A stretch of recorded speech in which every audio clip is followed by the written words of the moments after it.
focused on is being a regional banker for the last 8 years, and I know what it takes to make sure that we can make loans to small and mid-market companies, and that's going to be our big focus, making sure we scale back regulation so that we make sure the banks are lending. Treasury Secretary nominee Steve Mnuchin has zero public policy experience, but when asked about his credentials this week, he touted his experience running a bank. That bank, IndyMac, based in California, according to the Wall Street Journal, was the second largest bank failure of the financial crisis, surpassed only by Washington Mutual. Now, the bank was renamed One West, and Mnuchin and his investors bought it. And they profited while executing nearly 40,000 foreclosures by some estimates. As Politico reports, that same year, Florida resident Ossie Lofton, who had taken a reverse mortgage, the company foreclosed on the 90-year-old Lofton after a 27-cent payment error. Now today, Associated Press highlighted the story of Trump voter Tina Colebrook. Mnuchin's bank, One West, had foreclosed on her Los Angeles area home, stripping her of the 2 units she rented as a primary source of income. Mnuchin and his investors eventually sold the bank for $3.4 billion. Joining me now is Tina Colebrook. Ms. Colebrook, can you tell me, when you went through the foreclosure, were you familiar with the bank and who was running the bank? Yes, I was. And did you know who Mnuchin was? Yes, I did. Did you develop a feeling about how you were treated by the bank during that process? Appalling, like most all of us were. It was just one flat-out lie after another. We weren't treated like people. We were just a number to them who they wanted to foreclose on in every which way they could. They just would not work with any of us after false promises, after leading us into foreclosure, saying that we had to be 3 months behind in our mortgage payment before they would even think of helping us. That's a lie, which most of us found out too late. This is something that happened to thousands, if not tens or hundreds of thousands, millions of people, in which they were told by banks that you had to be late on payments so that you could qualify for a loan modification, and then once you went late on a payment, they then foreclosed on you. They foreclosed on us. They added hundreds of thousands, sometimes in fees, illegal fees. They had sloppy accounting. The amount they stated I owed varied in 3 months by $130,000 in 3 months. So let me ask you this. You voted for Donald Trump. Tell me what drew you to him, why you voted for him.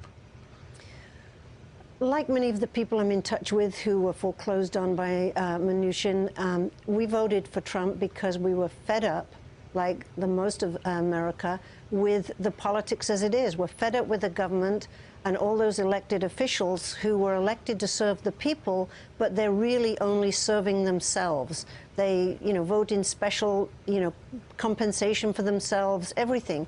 They're not really working for us. It's all lip service, and we believed Trump would be an outsider for the first time who would work for the people like his campaign promised. He said he would, my only special interest, he's quoted as saying, is to you, the American people, not major donors, the party or corporations. Now we want him to prove it. He said he was going to drain the swamp. Now he's filling it with alligators like Mnuchin. We want him to prove he will drain the swamp. What was your reaction when, having voted for him and having gone through this Mnuchin, when you saw them with Mnuchin's bank, when you saw the Mnuchin news, what was your reaction? I was sick, disgusted. I talked to a lot of other people the same way. They just couldn't believe that he would hire someone who was known as a foreclosure king, who has committed so much forgery, fraud on the people, the working class people. He's foreclosed on far more than 40,000 homes.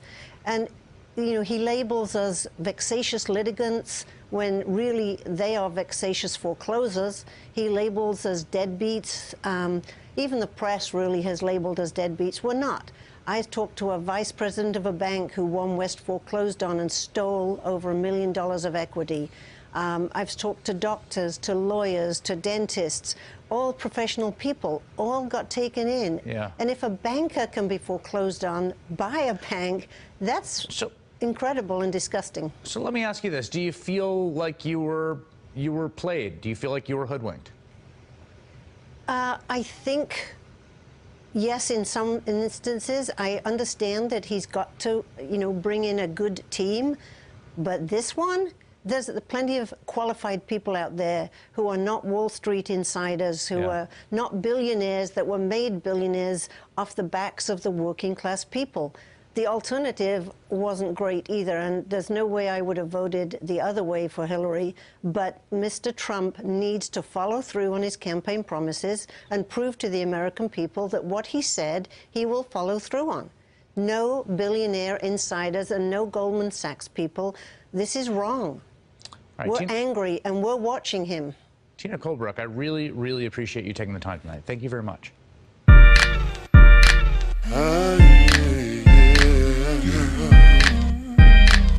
Oh.